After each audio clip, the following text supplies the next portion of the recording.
Hello guys, तो कैसे आप सब लोग। तो गाइस जैसे कि अपना चैप्टर चल रहा था कैश फ्लो एनालिसिस, तो अपन ने उसके अंदर इलस्ट्रेशन स्टार्ट कर दी थी, थ्योरेटिकल फ्रेमवर्क कंप्लीट कर दिया था।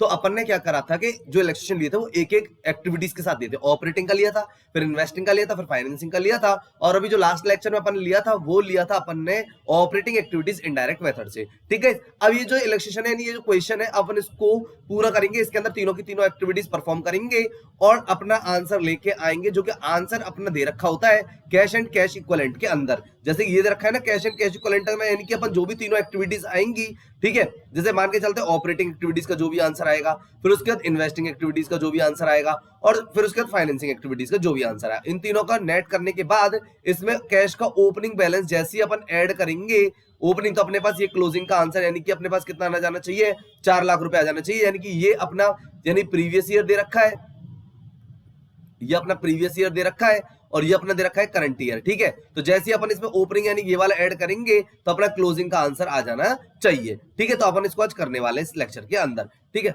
अब स्टार्ट करते पहले क्वेश्चन को समझने की कोशिश करते हैं कि इसमें क्या दे रखा है। ठीक है, तो इसमें दे रखा है सबसे पहले अपने को ये क्वेश्चन दे रखा है, इसमें लिखा हुआ cash flow from the following information prepare cash flow statement. Equity and liability दे रखी है, जिसमें शेयर कैपिटल दे रखी है, रिजर्व एंड सरप्लस दे रखा है, उसके बाद डिवेंचर्स दे रखे हैं, करंट लायबिलिटीज दे रखी है। ठीक है, नॉन करंट असेट्स में टेंजिबल में दे रखा है, और उसके बाद इंटेंजिबल में गुडविल दे रखी है, करंट असेट्स दे रखी है। अब गाइस सबसे पहले अपन करंट लायबिलिटी और करंट असेट्स का एडजस्टमेंट ऑपरेटिंग एक्टिविटीज के अंदर करेंगे। ठीक है, अब शेयर कैपिटल फाइनेंसिंग का पार्ट होता है, रिजर्व एंड सरप्लस से अपन प्रॉफिट लेंगे, और नॉन करंट लायबिलिटीज में जो डिवेंचर दे रखा है ये फाइनेंसिंग का पार्ट होता है, जो कि अपन ने लिखवाया था डिवेंचर से रिलेटेड और लोन से रिलेटेड। लेकिन इसकी जो इंटरेस्ट होती है उसका ऑपरेटिंग में एडजस्टमेंट करते हैं और उसका फाइनेंसिंग में भी एडजस्टमेंट करते हैं। और जो असेट्स है ये पार्ट होता है इन्वेस्टिंग एक्टिविटीज का। तो उसके बाद इसमें एडिशनल इन्फॉर्मेशन दे रखी है कि depreciation charge on plant amount rupees 80,000, यानी जो डेप्रिसिएशन चार्ज करा है प्लांट पर वो 80,000 का किया है। तो ठीक है, अब ये बात आपको अच्छे से समझ में आ गई होगी। अब अपन क्वेश्चन स्टार्ट करते हैं, एक एक एक्टिविटीज को समझेंगे अच्छे से। ठीक है, और पूरा अपन इस क्वेश्चन करेंगे। ठीक है,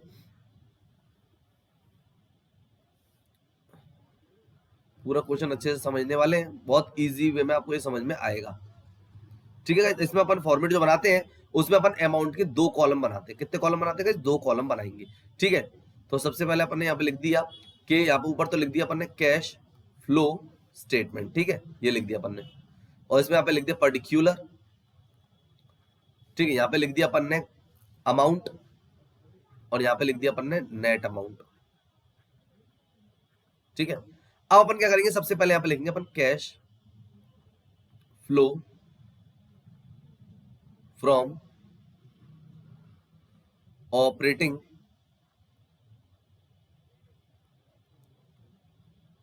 एक्टिविटीज। ठीक है, cash flow from operating activities लिखेंगे। सबसे पहले अपन यहाँ पे लिखेंगे नेट प्रॉफिट या नेट लॉस। अब ये देखते हैं, तो सबसे पहले ये गाइस रिजर्व एंड सरप्लस दे रखा है, ये अपन यहाँ से लिया। ये पहले था अपना 2,50,000 का, और अब दे रखा है 4,70,000 का। मेन बात इसमें याद रखना है, ईयर का ध्यान रखें, क्योंकि पहले 15 दे रखा है फिर 14 दे रखा है। अगर अपन इस तरीके से चलेंगे कि इसको अपन 15 और 14 से कंपेरिजन करेंगे तो गलत हो जाएगा। पहले अपन को समझना पड़ेगा ईयर पहले कौन सा दे रखा है। ठीक है, तो पहले यहाँ पे करंट ईयर दे रखा था तो लिख दिया, यहाँ पे प्रीवियस ईयर दे रखा है, तो यहाँ पे पहले प्रॉफिट था 2.5 लाख का, 4,70,000, तो यहाँ पे लिखेंगे नेट प्रॉफिट हुआ है अपने को। ठीक है, अब नेट प्रॉफिट किस तरीके से निकालेंगे, बहुत इजी है। 470 का हो गया और पहले था 2.5 लाख का, तो डिफरेंस निकाल लेंगे कितना आ रहा है। 470 में से अपन 2.5 लाख रुपए लेस कराएंगे और यहाँ पे निकालेंगे कितने रुपए का अपन का प्रॉफिट आ रहा है। तो गाइस 4,70,000 माइनस कराएंगे इसमें 2,50,000, तो अपना जो प्रॉफिट आएगा वो आएगा 2,20,000 का। ठीक है, जो कि अपन यहाँ पे लिख देंगे 2,20,000। ठीक है, उसके बाद अपन यहाँ पे लिखेंगे एडजस्टमेंट और फॉर, और अंडरलाइन करेंगे। ठीक है, सबसे पहले देखो शेयर कैपिटल को अपन को अभी कुछ नहीं करना क्योंकि फाइनेंसिंग का पार्ट है, रिजर्व एंड सरप्लस कर चुके हैं। अब अपन बात करते हैं नॉन करंट लायबिलिटी में डिवेंचर। ठीक है, इस पहले डिवेंचर 6 लाख के थे और अब है 4 लाख की। चलो ये तो जो कम हुए यानी कि इसका रिडेम्पशन कर दिया, तो ये तो अपन का फाइनेंसिंग का पार्ट है। ठीक है, लेकिन जो इंटरेस्ट है 8% वो इसमें आएगी। तो अपन हमेशा याद रहे, जब तक कोई भी इंफॉर्मेशन एडिशनल ना दे रखी हो तो हम हमेशा ओपनिंग बैलेंस पे ही इंटरेस्ट देंगे। तो 6 लाख का 8% हो जाता है 48, तो यहाँ पे लिखेंगे इंटरेस्ट ऑन डिवेंचर। ठीक है, इंटरेस्ट ऑन डिवेंचर कितना देंगे 48,000 का। किसने पर दिया 6 लाख का, कितना परसेंट 8%। ठीक है, तो ये अपन ने डिवेंचर का भी कर दिया। ठीक है, अब चलते हैं जी आगे। अब उसके बाद अपन के बाद करंट लायबिलिटी का, तो करंट लायबिलिटी में एडजस्ट नहीं वर्किंग कैपिटल में करेंगे। नॉन करंट असेट्स के अंदर जरा समझने की कोशिश करते हैं, इसमें टेंजिबल दे रखी है और इंटेंजिबल। तो टेंजिबल तो जो पार्ट है वो तो है अपना इन्वेस्टिंग का। अब हम बात करते हैं इंटेंजिबल में गुडविल। तो गाइस गुडविल पहले कितनी दे रखी थी 2,50,000 की, उसके बाद कितनी होगी 170, इसका मतलब कम हो गई, तो अपन ने राइट ऑफ कर दी 2,50,000 माइनस 1,70,000। तो गाइस ये आ रहा है अपना 80,000 का यहाँ पर रिटर्न ऑफ आ रहा है। तो यहाँ पे लिखेंगे goodwill return of, goodwill return of. ठीक है, इस कितने रुपए का 80,000 की गुडविल अपन ने रिटर्न ऑफ कर दी। चलो जी, गुडविल का काम समझ में आ गया। और अब करंट असेट्स का जो एडजस्टमेंट है वो वर्किंग कैपिटल के अंदर अपन करेंगे। उसके बाद एडिशनल इन्फॉर्मेशन में दे रखा है डेप्रिसिएशन कितना दे रखा है 80,000 का, तो अपन यहाँ पे लिखेंगे डेप्रिसिएशन ऑन प्लांट। ठीक है, इस कितने का 80,000 का, तो अपन ने ये भी एडजस्टमेंट कर लिया। ठीक है, अब उसके अलावा और कोई एडजस्टमेंट इसके अंदर नहीं है। अब अपन एडजस्ट यानी टोटल करेंगे और देखेंगे कितना आ रहा है। ठीक है, तो सर टोटल कर लेते हैं 2,20,000 प्लस करेंगे इसमें 48,000, फिर इसमें प्लस करेंगे अपन 80,000 और फिर अपन इसमें प्लस करेंगे 80,000। ठीक है, तो ये आएगा अपना 4,28,000। तो अपन यहाँ पे लिख देंगे, यहाँ पे 4,28,000 आ रहा है। तो यहाँ पे लिखेंगे इसको cash flow from operating activities before working capital adjustment. ठीक है, ये आ गया। अब अपन क्या करेंगे, वर्किंग कैपिटल का एडजस्टमेंट करेंगे। अब वर्किंग कैपिटल का एडजस्टमेंट करेंगे तो देखो सबसे पहले स्टार्ट करते हैं करंट लायबिलिटी देखते हैं। पहले ट्रेड पेबल्स का कितने के थे 6 लाख के थे, उसके बाद कितने के होगा 9 लाख। तो अपन को पता है करंट लायबिलिटी अगर इंक्रीज हो रही तो इंक्रीज करेंगे, डिक्रीज हो रही तो डिक्रीज करेंगे। तो अब यहाँ पे इंक्रीज हो रही तो यहाँ पे लिखेंगे increase in trade payable. Trade payable को अपन क्या बोलते हैं, क्रेडिटर। तो ट्रेड पेबल अपने 3 लाख के बढ़ रहे हैं तो अपन 3 लाख प्लस में लिखेंगे। ठीक है, उसके बाद अब करंट लायबिलिटी में और तो कुछ है नहीं, कंप्लीट हो। करंट एसेट्स में इन्वेंट्री पे आते हैं सबसे पहले। तो यहाँ पे इन्वेंट्री पहले कितने की थी 5 लाख की थी और 6 लाख 1 लाख की इन्वेंट्री इंक्रीज हो गई, तो अपन इसको लेस करेंगे। लिखेंगे यहाँ पे यही कि increase in inventories, increase in inventories. ठीक है, तो इंक्रीज इन इन्वेंट्रीज जो है वो 1 लाख की जो आई है अपन उसको ब्रैकेट में लिखेंगे। ठीक है, उसके बाद अपन ट्रेड पेबल्स का काम करने वाले हैं। तो पहले ट्रेड रिसीवेबल ट्रेड रिसीवेबल में तो डेटर पहले 4 लाख के थे, अब 6 लाख यानी 2 लाख के इंक्रीज हो गए। तो यहाँ पे लिखेंगे यही कि इंक्रीज इन ट्रेड रिसीवेबल। ठीक है, कितने के 2 लाख यानी कि 2 लाख के अपने यहाँ पे इंक्रीज हो गए, तो अपने को 2 लाख ब्रैकेट में लिखने पड़ेंगे। ठीक है, और जो कैश है वो कैश एंड कैश इक्विवेलेंट का पार्ट है, तो उसका एडजस्टमेंट यहाँ पे नहीं होगा। बस इसके अलावा करंट एसेट और करंट लायबिलिटी में कुछ भी नहीं है, तो अपन इसका एडजस्टमेंट करेंगे। 4,28,000 में अपन 3 लाख तो ऐड करा देंगे। ठीक है, और माइनस करा देंगे इसमें से 2 लाख माइनस और 1 लाख माइनस, टोटल यानी 3 लाख माइनस करा देंगे। तो गाइस ये आएगा 4,28,000। कितना आएगा गाइस 4,28,000 आएगा। यहाँ पर टैक्स के से रिलेटेड कोई भी इंफॉर्मेशन नहीं है, इसीलिए net cash flow from operating activities. ठीक है, तो यहाँ पे 4,20,000 इस जगह पर अपन नहीं लिखेंगे। जब ये नेट हो जाएगी ना तब अपन इसमें यहाँ पे नहीं लिखते। तो अपन अब क्या करने वाले हैं कि इसको यहाँ पे लिखेंगे 4,28,000। तो ये अपनी आ गई है net cash flow from invest operating activities. ठीक है, तो अपन ये ऑपरेटिंग एक्टिविटीज 4,28,000 कर दी, ऊपर से अपन एड लेस करते हुए आए हैं और इसके बाद इसमें और कोई भी इंफॉर्मेशन नहीं है। अब गाइस अपन बात करेंगे इसमें इन्वेस्टिंग एक्टिविटीज के बारे में। ठीक है, तब अपन इन्वेस्टिंग एक्टिविटीज तो और अपन को आगे ही बढ़ाना पड़ेगा फॉर्मेट। तो अब यहाँ पे अपन इन्वेस्टिंग एक्टिविटीज के बारे में बात करते हैं। तो यहाँ पे लिखेंगे cash flow from investing activities. ठीक है, तो cash flow from investing activities start करेंगे। तो इन्वेस्टिंग एक्टिविटीज का एक बात याद रखेंगे अपन, जो इन्वेस्टिंग एक्टिविटीज होती है वो अपनी एसेट से स्टार्ट होगी। अब इन्वेस्टमेंट से रिलेटेड अगर अपन बात करें तो सबसे पहले दे रखा है अपने को टेंजिबल का दे रखा है 7 लाख और 5 लाख और नीचे दे रखा है डेप्रिसिएशन। अब गाइस एक बात याद रखना, अगर अपने को इसमें अकाउंट किन किन चीजों के प्रिपेयर करने पड़ते हैं तो उसका थोड़ा ध्यान रखें। यानी जिस भी आइटम्स का ओपनिंग क्लोजिंग बैलेंस दे रखा है और उससे रिलेटेड कोई इंफॉर्मेशन दे रखी है तो आप उसका अकाउंट जरूर प्रिपेयर करें, उससे कुछ ना कुछ निकलेगा। अब जैसे कि अपन फिक्स्ड असेट्स में टेंजिबल की बात करें तो अपने को ओपनिंग बैलेंस क्लोजिंग बैलेंस दोनों दे रखे हैं और इससे रिलेटेड इंफॉर्मेशन दे रखी है। इसका मतलब इसका अकाउंट बनाएंगे, यहाँ पे लिखेंगे टेंजिबल एसेट्स। ठीक है, टेंजिबल एसेट्स का अकाउंट बनाएंगे, ये वर्किंग नोट होता है हमारा। ठीक है, अब इसको जरा समझने की कोशिश करते हैं क्या टेंजिबल एसेट्स का क्या बनाते हैं। तो यहाँ पे अकाउंट प्रिपेयर करने वाले हैं और अपन यहाँ पे लिखेंगे, ये एक वर्किंग नोट होता है, तो यहाँ पे लिख दिया अपने टू बैलेंस ब्रॉट डाउन। तो ओपनिंग बैलेंस गैस कितना आ रहा है इसका टेंजिबल का 5 लाख, तो अपन यहाँ पे लिखेंगे 5 लाख। ठीक है, और एक दो लाइन छोड़ के यहाँ पे लिख दिया अपन ने बाई बैलेंस कैरिड डाउन। और बाई बैलेंस कैरिड डाउन का कितना आ रहा है अपने पास आ रहा है 7 लाख का। ठीक है, तो ये अपन ने लिख दिया। अब अपने को पता है डेप्रिसिएशन दे रखा था 80,000 का, तो वो यहाँ पे आता है बाई डेप्रिसिएशन, कितने का है 80,000 का। अब अपन निकालेंगे बैलेंसिंग फिगर कि अपन ने असेट्स कितने रुपए की परचेज करी है।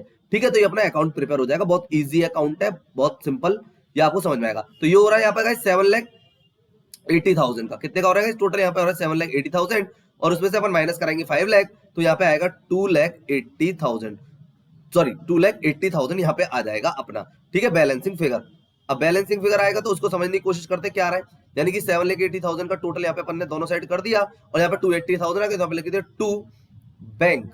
ठीक है, टू बैंक लिख दिया, ब्रैकेट में लिख दिया परचेज और बैलेंसिंग फिगर। ठीक है, तो गाइस ये 2,80,000 जो आया है अपना, ये अपन ने परचेज करी है, तो अपन इसको अब यहाँ पे लिखेंगे कि परचेज ऑफ टेंजिबल एसेट या परचेज ऑफ फिक्स्ड एसेट्स, कुछ भी अपन लिख सकते हैं यहाँ पे, तो यहाँ लिखेंगे परचेज ऑफ फिक्स्ड एसेट्स। ठीक है गाइस, कितने की 2,80,000 की। अगर फिक्स्ड एसेट्स अपन परचेज करेंगे तो ब्रैकेट में आएगा नहीं, पैसा जाएगा। इसके बाद और कोई है नहीं है, इन्वेस्टमेंट वगैरह कुछ है नहीं है, गुडविल का अपन ने कर दिया है, बस इसमें केवल एक यही था, तो 2,80,000 जो आएगा बस वही रहेगा इन्वेस्टिंग एक्टिविटीज का। तो अपन यहाँ पे लाइन करेंगे और जो यहाँ पे लिख देंगे 2,80,000 नेट वाले कॉलम में, और वो भी ब्रैकेट के अंदर। तो यहाँ पे लिखेंगे net cash flow from investing activities. ठीक है, ये अपन ने लिख दिया। अब उसके बाद अपन चलेंगे गाइस फाइनेंसिंग एक्टिविटीज के अंदर। तो चलो जी फाइनेंसिंग एक्टिविटीज को भी देख लेते हैं, तो फाइनेंसिंग एक्टिविटीज में क्या क्या आने वाला है। ठीक है, तो अपन उसी तरीके से यहाँ पे लिखेंगे cash flow from financing activities. ठीक है, तो यहाँ पे लिख देते हैं फाइनेंसिंग एक्टिविटीज आपको हमेशा बैलेंस शीट से स्टार्ट करनी है। तो गाइस सबसे पहले अपन बात कर लेते हैं शेयर कैपिटल के बारे में। तो गाइस पहले शेयर कैपिटल कितनी थी 5 लाख, और अब कितनी है 7 लाख। इसका मतलब अपने 2 लाख की जो कैपिटल है वो इशू करी है, और कोई इन्फॉर्मेशन नहीं दे रखी, इसका मतलब कैश में इशू करी है। अगर अदर देन कैश में होती तो इससे रिलेटेड एडिशनल इन्फॉर्मेशन अपने पास गिवन होती। तो 2 लाख की कैपिटल अपन ने इशू करी है, तो पैसा आएगा। तो यहाँ पे लिखेंगे इश्यू ऑफ शेयर कैपिटल। ठीक है, इसका लिखेंगे इश्यू ऑफ शेयर कैपिटल। अब इससे क्या है, अपने पास पैसे आएंगे, कितने आएंगे 2 लाख रुपए अपने पास आएंगे पैसे इशू शेयर कैपिटल करने से, अपन को जो कैश है वो रिसीव्ड होगा। उसके बाद गाइस रिजर्व एंड सरप्लस दे रखा है, इसका अपन कर चुके हैं। अब बात कर लेते हैं डिवेंचर से रिलेटेड। तो पहले 6 लाख के डिवेंचर थे अपने पास, ठीक है, और फिर उसके बाद अपने पास कितने के डिवेंचर हो गए 4 लाख। तो 2 लाख के डिवेंचर का रिडेम्पशन कर दिया, मतलब कम हो गया, इसका मतलब पैसा उनका लौटा दिया। तो यहाँ पे लिखेंगे रिडेम्पशन ऑफ डिवेंचर। ठीक है गाइस, और जब रिडीम करेंगे तो अपने के पास 2 लाख रुपए जो आएंगे वो किस में आएंगे, ब्रैकेट में आएंगे। और इससे रिलेटेड हैंड टू हैंड एक और काम करेंगे, इंटरेस्ट ऑन डिवेंचर जो अपन पेड करी थी, तो ऊपर अपन ने इसका प्रोविजन बनाया था 48,000 का। ठीक है, कितने का प्रोविजन बनाया था 48,000 का प्रोविजन बनाया था, तो अब इसको यहाँ पे नीचे लेस कराएंगे 48,000। ठीक है, आई होप कि ये बात भी आपको समझ में आ गई होगी। अब चलते और बैलेंस शीट में देखते हैं। तो अपन का शेयर कैपिटल का हो गया, नॉन करंट लायबिलिटीज का हो गया, करंट लायबिलिटी का अपन ऑलरेडी कर चुके हैं, फिक्स्ड एसेट्स के अंदर अपन कर चुके हैं, करंट एसेट्स का अपन ने कर दिया है। ठीक है गाइस, तो अब इससे रिलेटेड और कोई इंफॉर्मेशन नहीं है। अब इसका एड लेस करेंगे और देखते हैं कितना आता है। तो गाइस 2 लाख और 2 लाख से 2 लाख कट जाएगा, तो 48,000 इसका माइनस में आएगा। तो अपन इसको ब्रैकेट में लिखेंगे और यहाँ पर लिखेंगे net cash flow from financing activities. ठीक है गाइस, तो फाइनेंसिंग एक्टिविटीज कर दी। अब उसके बाद इन तीनों एक्टिविटीज का एडलेस अपन करेंगे, तो अपन का 4,28,000 तो प्लस में आ रहा है। ठीक है, तो 4,28,000 अपना प्लस का रहा है तीनों एक्टिविटीज में, और उसके बाद उसमें 2,80,000 का इन्वेस्टिंग एक्टिविटीज का माइनस कर देंगे, तो माइनस कर देंगे 48,000। तो गाइस अपने पास आ जाएगा 1 लाख रुपीज इंक्रीज आई है यहाँ पे लिखेंगे 1 लाख रुपीज इंक्रीज। ठीक है, अब यहाँ पे इसको 1 लाख रुपीज इंक्रीज है, तो यहाँ पे अपन लिखेंगे increase in cash flow from activities. ठीक है, increase in cash flow from activities अपनी इंक्रीज आ गई। तीनों को एडलेस करने के बाद अब जो सारा काम चलेगा वो नेट अमाउंट कॉलम में चलेगा। अब अपन यहां पे लिखेंगे cash and cash equivalent at the beginning. ठीक है गाइस, जैसे अपन इसमें एट द बिगिनिंग ऐड करेंगे तो अपने पास क्लोजिंग का आंसर आ जाना चाहिए। अब guys cash and cash equivalent at the beginning देखिए अपने को दे रखी है 3 लाख, कितनी दे रखी है गाइस 3 लाख। तो अपन जैसे इसमें 3 लाख ऐड करेंगे तो यहाँ पे अपन 3 लाख लिख देंगे, और जैसे अपन इसमें 3 लाख ऐड करेंगे तो अपना आंसर आ जाएगा 4 लाख। ठीक है, और जो कि अपने को क्लोजिंग बैलेंस दे रखा है ये दे रखा है अपने को कितना 4 लाख, तो ये आ गया गाइस इसका 4 लाख। इसका मतलब हमारा कैश फ्लो स्टेटमेंट जो है वो बिल्कुल एकदम सही है। तो ये 4 लाख आ गया है और 4 लाख ही अपना आंसर आ रहा। बोला था मैंने आपसे कि तीनों एक्टिविटीज को एडलेस करने के बाद उसमें जो भी आंसर आएगा उसमें cash and cash equivalent at the beginning add करेंगे तो क्लोजिंग आंसर आना चाहिए। तो यहाँ पे लिख देते हैं cash and cash equivalent at the end, ठीक है गाइस। तो ये अपना आ गया 4 लाख। अब अपने इसमें तीनों एक्टिविटीज करी। सबसे पहले cash flow from operating activities करी, उसके बाद अपने cash flow from financing activities करी और उसके बाद अपने करी कैश फ्लो फ्रॉम इन्वेस्टिंग करी पहले और उसके बाद फिर फाइनेंसिंग करी, ठीक है। तो ये तीनों एक्टिविटीज थी, ऑपरेटिंग, उसके बाद इन्वेस्टिंग और उसके बाद फाइनेंसिंग। तो ये पूरा एक क्वेश्चन था जिसमें अपन ने तीनों एक्टिविटीज का पूरा निपटारा किया, जिसके अंदर अपन ने सब कुछ करने के बाद कैश का ओपनिंग बैलेंस ऐड किया तो क्लोजिंग का आंसर हमारे पास आ गया।